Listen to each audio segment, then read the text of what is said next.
เขาเล่นเกม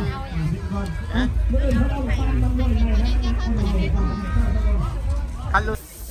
นี่จะพูดเป็นแม่นะเก่งเจ้าเก่งเอาบ่ให้สิยิงให้บอยิงเลยจะหาเบิ่งลองเบิ่งลองจะยิงเบิ่ง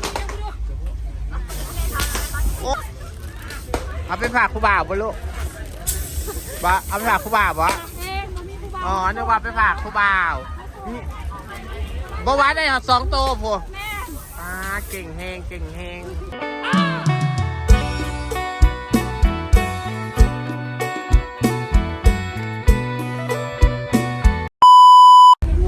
ปนี้ใส่เบิ่งบรรยากาศนะอยู่ลาวเจริญนะทุกคนมาเที่ยวบุญแข่งเรือหรือว่างานออกพรรษาอยู่สวรรณเขตมาเบิ่งเนี่ยใส่เบิ่งนะทุกคนหลายแฮงเนาะขั้นฮอดมืองานแห้งสลายคนนี้อันนี้ขนาดมือวันที่5นะทุกคนนี่ไปเบิ่งจะนำภาพไปเบิ่งด้านหน้าผู้บ่าวผู้สาวกันหลายทุกคนมีผู้หล่อพาลูกพาเต้ามาเบิ่งฮะห้านขายเครื่องขายดีนี่ซื้อไปใส่แหละซื้อลูกชิ้นไปให้บักแหล่ไหมลูกชิ้นนั่นน่ะนุชซื้อลูกชิ้นไปให้บักแหล่ฮะ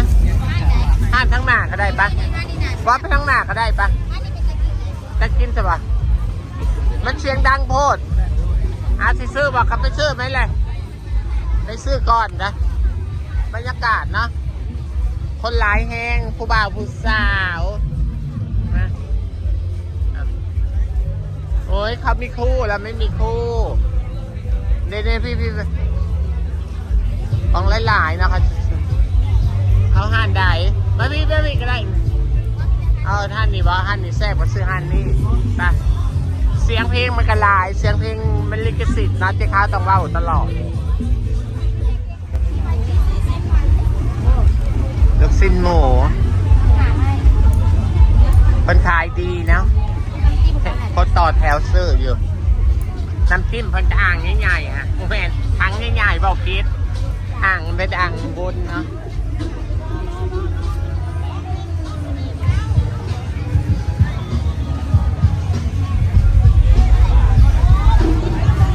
คนหลายแห้งนะทุกคนเลยเสียงกะแปลว่าคันมืองานคนแต่สิบวันแน่นขนาดยังบ่เห็นเป็นมืองานเลยนี่คนยังแน่นขนาดในใส่เบิ้งจะมาใส่เบิ้งกล้องด้านหลังก็สบายดีเด้อสบายดีทุกคนนะตอนกราฟให้เบิ้งบรรยากาศเรื่อยๆตอนหัววันฝนตกเนาะอีนนท์เด้อ้าวสาวบริษัทเด้อมาไวๆปะเอาเบิดแถวนี้ไฟดับทุกคนไฟดับวัสาน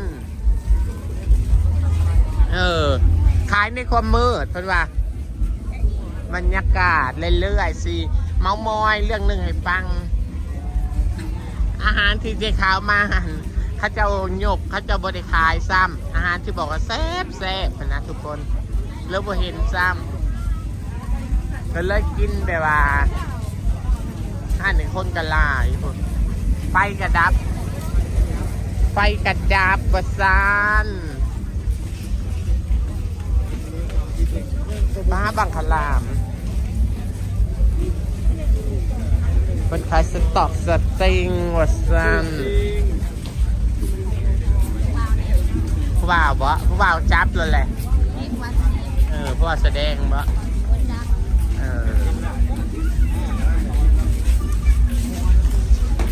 เกิดจังขึ้นนะไฟดับไฟบ่พอหรือว่าสายมันลุดบ่ทุกคนอุบิเหตุนิดนึงแต่คนก็ยังหลายยังคิดว่ายังสิหลายคนนี้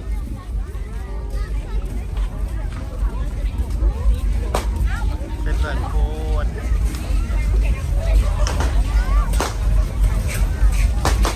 คนขายหลายกว่าปีกายเนาะทุกคน2 ข้างทางพี่ไก่ครับว่าคนร้ายบอกกับบนร้ายขนาดนี้ที่นี่คนร้ายแห้งเด้อคน100,000กีบสินทรายคน100,000สาวเลยแล้วนะให้เบิ่งบรรยากาศนะคน100,000กีบสินทรายคน100,000สาว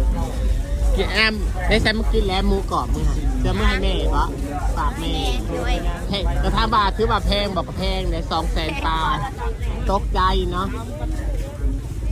เอากระตกใจน้อยหนึ่งว่าซานไปจะกินเลยนี่มึงไม่ซื้อรถปะคนหลายไฟดับกับหวานนะทุกคนเงียบเพราะว่าที่มีแสงสว่างกันย้อนแบบว่าไฟหมอไฟเพิ่นให้ลูกเพิ่นก็เป็นตาแซ่บอะไรนี่ให้ลูกเพิ่นจะแซ่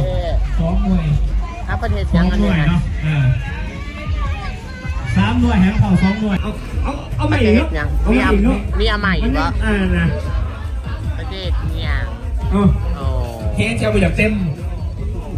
เอาคันรุ่นไหนเนิ่งเพื่อได้เขาเล่นเกม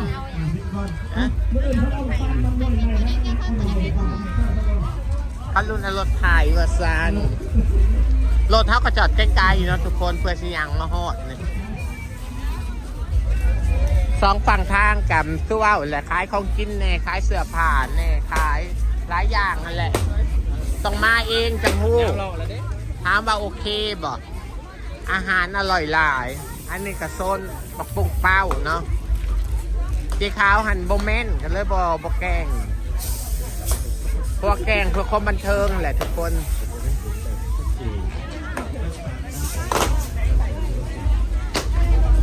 นี่ผู้บ่าวน้อยเพิ่นยิงปืนมันรุ่นเบิ่งซีเมนต์บ่อ้าวทุกโมเมนต์โลกอ้าวไปซีเมนต์อ้าวบ่ถืออีกคือเก่งสิลูกโอ้เขาเก่งเด้อนี่ล้มแล้วล้มอีกแล้วไม่ได้พูดเป็นแม่นะเก่งเจ้าเก่งเอาบอกให้สิยิงไห้ บอยิงเลยจะหาเบิ่งลองเบิ่งจะยิงเบิ่งโอ้เกือบคุณน้องคอมเมนต์เด้อเก่งน้องเขาเก่งปะได้ยังไรลูกจะได้ยังไรยังไม่ได้ยังโบแมนคือเขาโอ้บ่ได้เด้อแบบนี้ป้าต้องผู้สาวก็ธรรมดานี่ก็เป็นแม่นได้เลือกของรางวัลก่อนเอาไปฝากครูบ่าวบ่ลูกบ่เอาไปฝากครูบ่าวบ่อ๋อนึกว่าไปฝากครูบ่าวบ่ว่าได้2 โตพอป้าเก่งแฮงคือแซวข้าเจ้าน้อยเนื่องวัดซานคนกระลายนั่นมีแต่วัยรุ่นวัย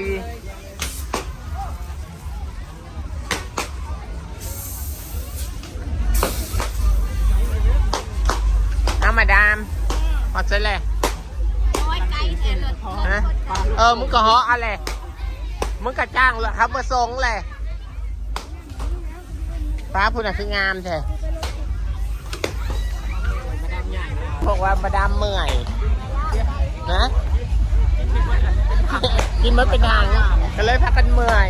ย่างตอนนี้ย่างสิได้กลับบ้านแล้วได้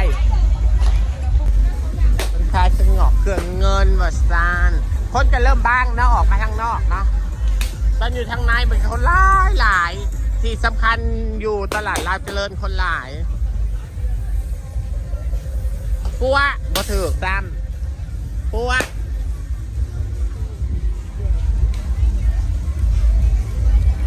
ว้าวเสือจะโตบ่เลือกผู้บ่าวมึงเดเอาไปก่อนเนื้อฝากผู้บ่าวบ่จะโตเสือดิเอาผู้บ่าวขายฝันเลยซื้อไปให้ก้อนเลยจะโตนะอันนี้เอาบ่อนี้อันนี้ทุกสิแซ่บอยู่นี่เอาบ่ลองบ่ลองอีบ่นี่ตัวนี้ลูกใหญ่กว่าลูกนั่นใดนี่อันนี้ใหญ่กว่าใดนี่ฮะขายจังใดนี่ 70 90เอาเลยไหมอ้าว แข็งแข็ง มันบอแม่อันนี้บอแข็งนะอันนี้แซ่บบออันนั้นเขาจะไว้โดน อันเดียวกัน ขอบคุณที่ขอบใจเถอะมันจะเป็นบางคนอันนี้เขาใส่อันนั้นนี่ไปมาสวรรค์นะทุกคนก็ต้องมากราบขอพรองค์พญานาคมาทุกคนเจ้าข้ากับเคยมาหลายเทื่อแล้ว แต่กสิพามาเลาะเบิ่งอีกเทศกาลที่เป็นยังไงนี่คนจะมีเตรียมไว้ให้หมดเลยนะทุกคน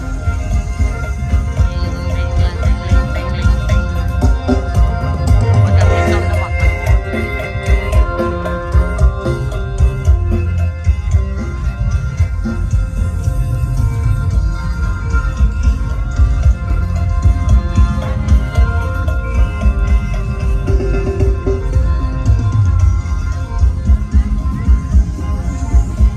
คนก็ปลูกผ่าแดงเนาะแล้วก็ผู้ใดแบบว่าที่ค้าก็บ่ได้ฮู้นี่คือองค์พญานาค